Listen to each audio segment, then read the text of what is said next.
Hello again. So, things have gotten even weirder in this country. With continuing riots, with the great nation of Chaz being formed in Seattle, which is going to turn out great.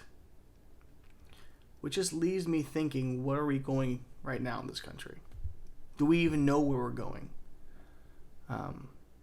Recently, Candace Owens posted her thoughts on the state of Black America regarding George Floyd, catching a lot of flack. And then, I believe it was just yesterday, Dave Chappelle posted his thoughts, including some choice words he had for her over that. And I just wonder, a man was murdered on camera by a cop who happens to be white. We're calling racism without any facts. The facts that we do have is that he was murdered, and that the cop had his knee on his neck for 8 minutes and 45 seconds. Those are facts. And yet we still want to sit there and make it political. I wonder why that is. I have a theory.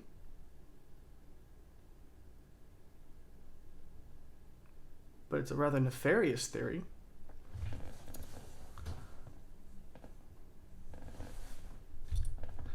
I look at Black Lives Matter right now, right? You'll hear white conservatives, black conservatives say that Black Lives Matter is not a friend of black people. It's not a movement you should support.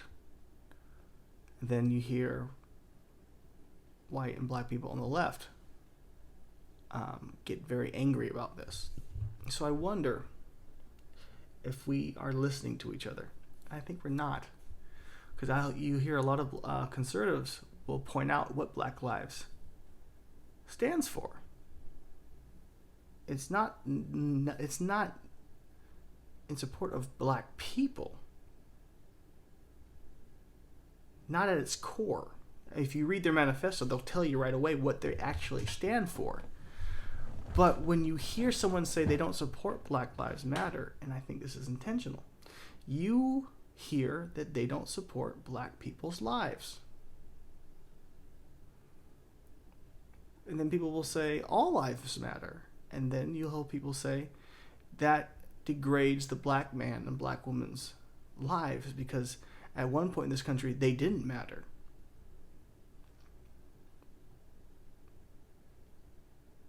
I'm going to say something that will be controversial, that's false.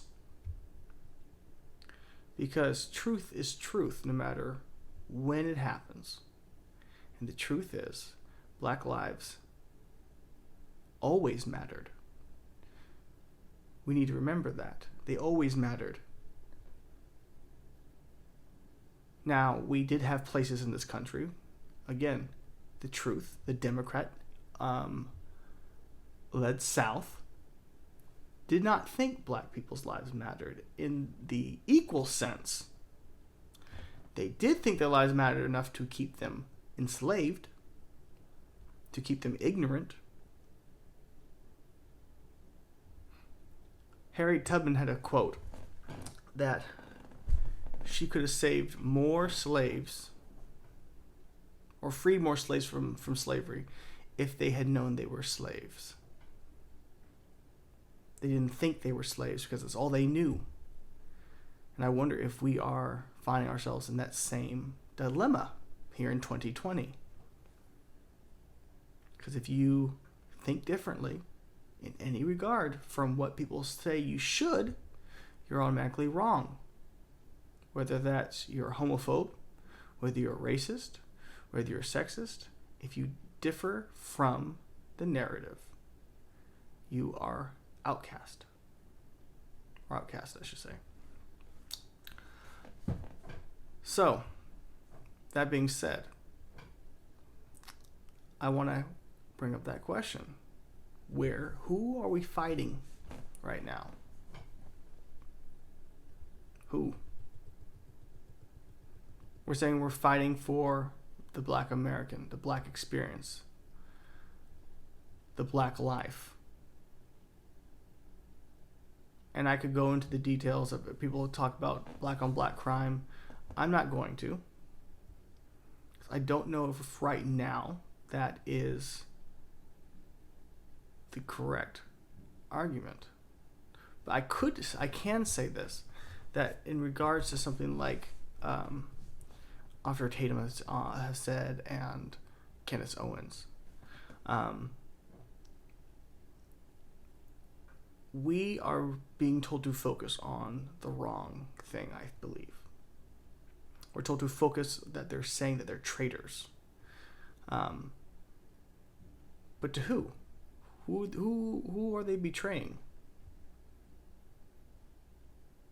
They've come to a conclusion. Both of them started out as liberals on the left, but then changed their minds. Why is that? Why is that, I wonder? Do we know? Do you know? Are you willing to go in and try and learn why it is that they changed their minds? Because the thing about truth is it never changes. That's the whole definition of truth. Truth is always true. Just like how in slavery, when this country did slavery. Slavery was wrong then, just how it is now. All right? Going back to the whole idea that Black Lives Matter. Black lives always mattered. All right? And we know that's true because the abolitionists believed that. The white abolitionists believed that. We fought a war in this country because half the country believed that, and the other half believed that their lives did not matter as equals. And that's the key, as equals. Because I've now heard there's a new meme going around saying the new racism is denying racism. That is the dumbest thing I've ever heard. How can the new racism be denying racism? Another question I could ask, which I feel like I just dumb to have to ask that. Who is denying there's racism? Show me one person who's denying racism.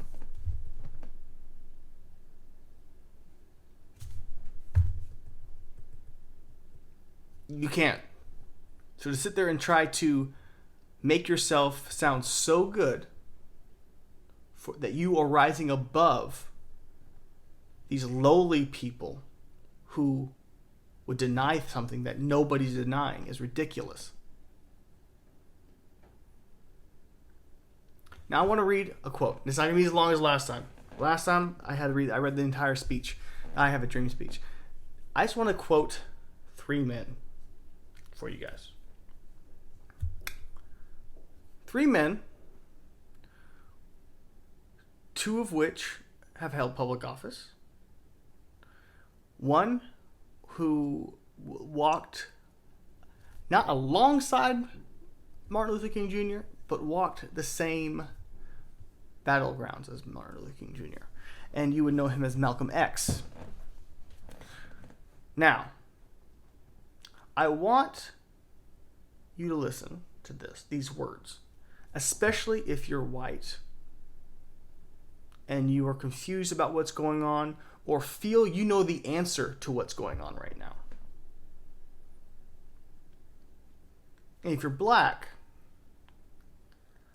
I want you to listen to the words the same, but then think about how we as a people in Black America have digested this over the years. Malcolm X said this: "The worst enemy that the Negro have is the white man that runs around here drooling at the mouth, professing to love Negroes and calling himself a liberal. And it is following these white liberals that have perpetuated problems that Negroes have. If the Negro wasn't taken, tricked, or deceived by the white liberal, then Negroes would get together and solve our own problems. I only cite these things to show you that in America, the history of the white liberal has been nothing but a series of trickery designed to make a Negro think that the white liberal was going to solve our problems. Our problems will never be solved by the white man. But you need to let me know about your privilege and use your privilege to help me. He then went on to say, the white liberal differs from the conservative in one way. The liberal is more deceitful and hypocritical than the conservatives. Both want power, but the white liberal has perfected the art of posing as the Negro's friend and benefactor. He accused liberals in this thing of using black Americans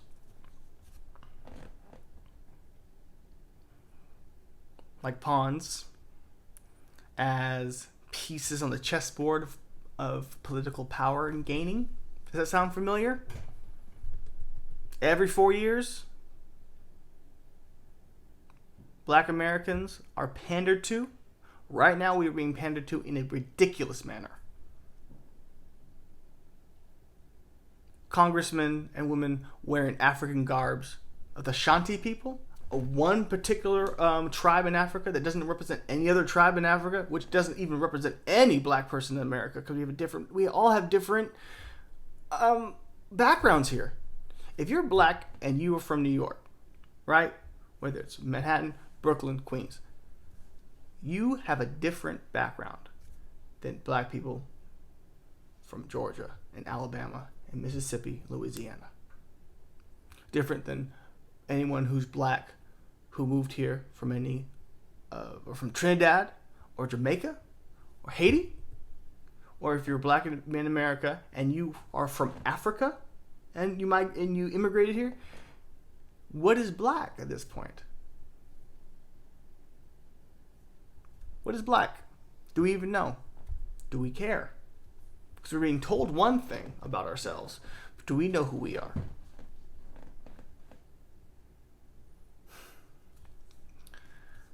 Malcolm X then went on to say, the American Negro is nothing but a political football, and the white liberals control this ball. Through tricks, tokenism, and false promises of integration and civil rights.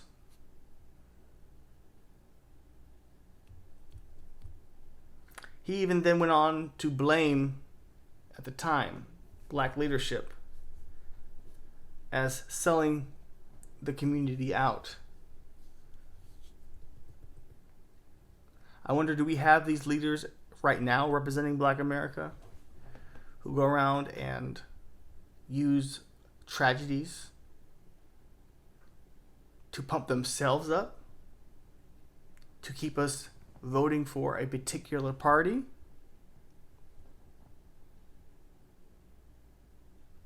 Now, I am mulatto, as you can all tell, or can't tell. But again, I know who I am. I'm black. I'm American. I'm proud of it. So I know who my people are, and I know my history. It's a history marred in pain and suffering, but perseverance. And right now, we are crapping on all of that, guys, as a nation, denying our history, because black history is white history in America, because it's American history. You forget about the bad and the ugly, you will repeat it. Another quote I want to give you guys comes from the 36th President of the United States, Lyndon B. Johnson. And if you didn't know, he championed the 1964 Civil Rights Act. A Democrat president. said these words in private, not openly, but in private. He was recorded to say these words.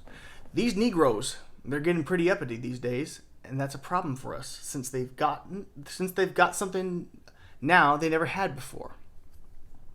The political pull to back up their uppiness.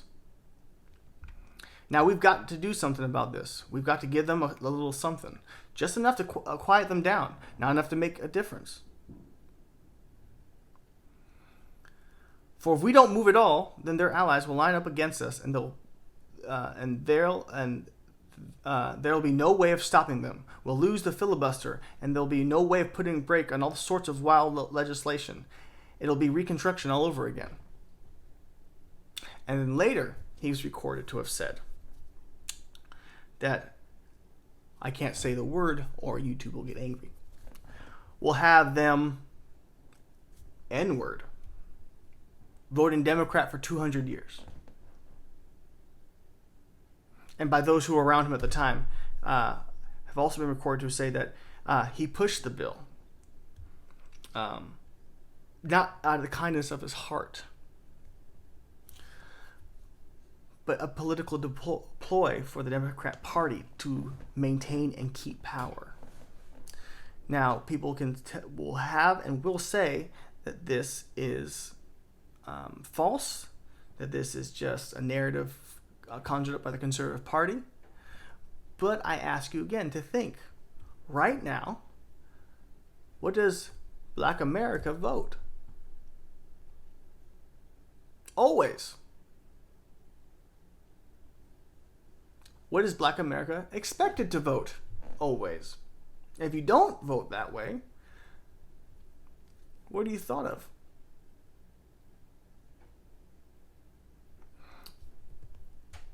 Last man I want to quote.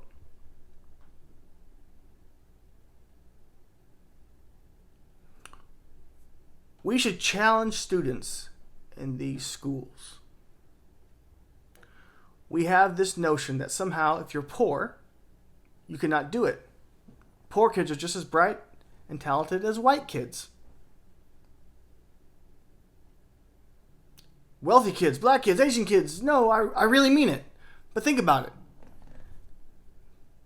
Those words were given by Joe Biden just a few months ago.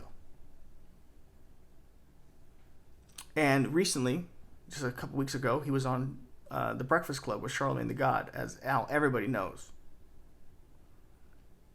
And he said,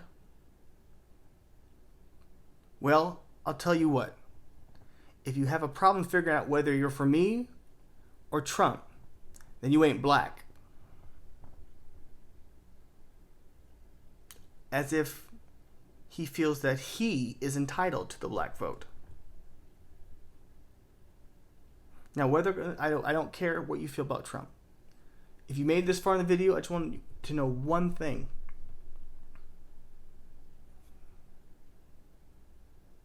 Are you being used? And are you okay with being used? And that question goes for both black and white. If you're black, are you being used politically? Because if we look at the evidence, I'd have to say yes. If you're white, are you being used? How are you being used? You're being told to use your white privilege to lift up and speak out for your friends of color. And yet, by speaking out for them, you're not allowing them to speak. If you're black, if you let your white friends speak on their privilege on your behalf, you're giving up your right to speak. So if Black Lives Matter, in the individual, not the organization, if Black Lives Matter, should the black life be able to think for him and herself, regardless of which side of the aisle they come to? Now, if that idea terrifies you or enrages you. Why? Why would it enrage you or scare you that somebody might start to think differently than you think they should?